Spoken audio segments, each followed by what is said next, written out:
Nov zahtevek za MI vpišemo tako, da v segmentu Medknjižnična izposoja v vsebinskem sklopu Zahtevek za MI izberemo metodo Nov objekt, ikona plus.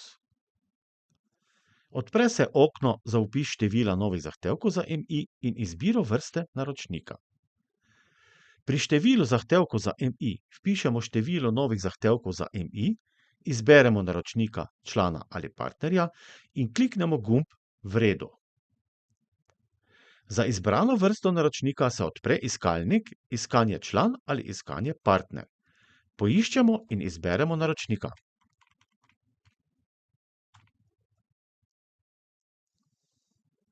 Odpre se urejevalnik Zahtevek za MI, kjer vpisujemo in spreminjamo podatke iz prejetega naročnikovega zahtevka za MI. Glede na izbrano vrsto naročnika se ob gumbu Naročnik partner ali Naročnik član izpišejo identifikacijski podatki o naročniku, za katerega vnašamo zahtevek za MI. Podatki v urejevalniku so razdeljeni na dve skupini podatkov, splošno in cena. Podatki, katerih vnos je obvezen, so označeni z rdečo zvezdico. V ustrezna vnosna polja so vpisani določeni podatki, kot so podatki o naročniku, datum zahtevka naročnika, datum, do katerega želi naročnik prejeti gradivo, način dobave gradiva in tako dalje. Po potrebi vnesemo še ostale splošne podatke o prejetem zahtevku za MI.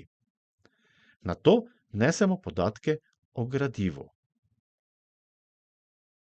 Podatke lahko vnesemo ročno ali jih s pomočjo Cobiss ID prenesemo iz vzajemne baze podatkov.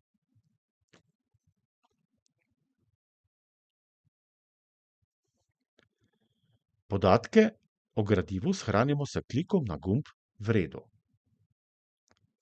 Nato določimo dobavitelja, pri katerem bomo naročili gradivo. Odpre se iskanje v iskalniku Partner. Poiščemo partnerja dobavitelja in ga izberemo.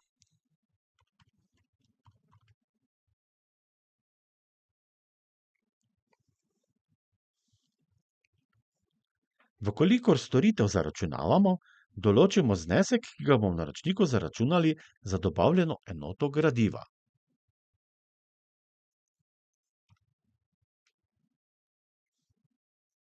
Shranimo podatke s klikom na gumb V redu.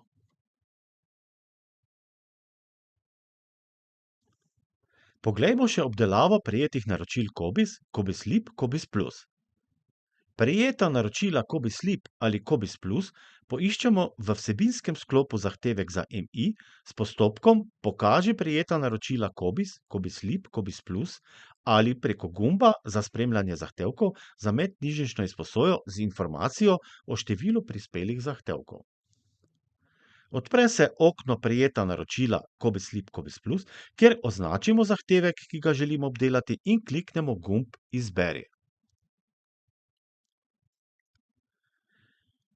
Zapis o zahtevku za MI se naloži v iskalnik, da lahko nadaljujemo z urejanjem. Odpre se urejevalnik Zahtevek za MI za izbrani zahtevek, kjer so v ustrezna vnosna polja vpisani določeni podatki iz prejetega naročila, kot so podatki o naročniku, način posredovanja, datum in številka naročila, datum, do katerega želi naročnik prejeti gradivo, način dobave gradiva in tako dalje. Če knjižnice, ki nam je poslala Cobiss Lip naročilo, še nimamo vpisane v bazi podatkov o partnerjih, se bodo pri prejetem zahtevku za MI identifikacijski podatki v knjižnici prav tako vpisali v opomba iz zahtevka za MI. Pri pregledu takšnega zahtevka za MI bomo zato morali določiti naročnika partnerja, sicer ne bomo mogli pripraviti naročila. Rezerviramo gradivo, če bomo naročniku dobavili gradivo domače knjižnice. V urejevalniku Gradivo kliknemo na gumb Katalog. Odpre se okno Katalog, kjer izberemo izvod monografske publikacije ali letnik serijske publikacije in kliknemo gumb Rezerviraj. Shranimo podatke s klikom na gumb V redu.